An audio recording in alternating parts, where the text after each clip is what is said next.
Ce que moi je voulais réellement vous faire comprendre, c'est que parfois, on a l'impression que le chien maîtrise. Esprit Dog est sur Facebook, Instagram et YouTube. Abonnez-vous et n'oubliez pas nos formations en ligne pour éduquer votre chien sur espritdog.com.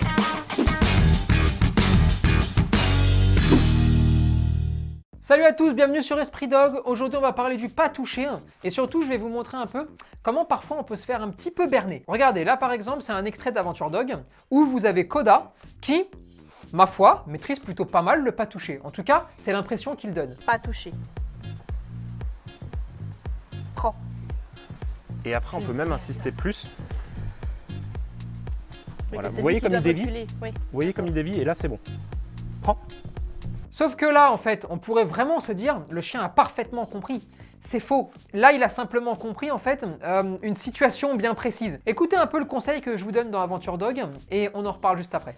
Petite astuce quand vous voulez travailler le pas touché. La plupart du temps, d'accord, vous utilisez en fait le même schéma de fonctionnement. Prenez la friandise, vous l'attendez. Sauf que, à ce moment-là, le chien va très vite comprendre et vous vous dites, c'est bon, c'est emballé, c'est fini. Pas du tout.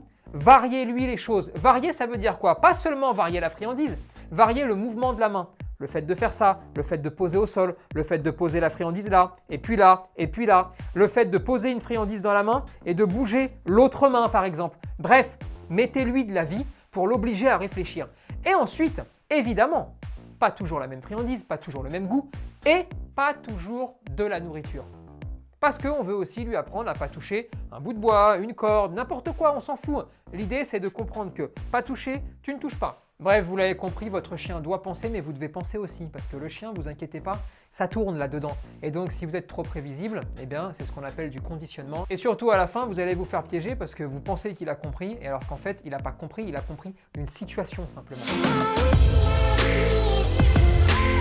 On pourrait aller bien plus loin parce qu'après on pourrait partir du principe que le chien ne doit manger dans aucune autre main que la vôtre. Et donc on demanderait à d'autres personnes de tenir le leur et puis de les tenir bizarrement. Et il faut lui permettre de faire un assortiment, un assemblage en fait d'idées qui va lui permettre ensuite de généraliser tout ça et puis de pouvoir avancer. Ce que moi je voulais réellement vous faire comprendre, c'est que parfois on a l'impression que le chien maîtrise. Sortez un steak haché, posez-le au sol, eh bien vous aurez peut-être l'impression qu'il maîtrise moins.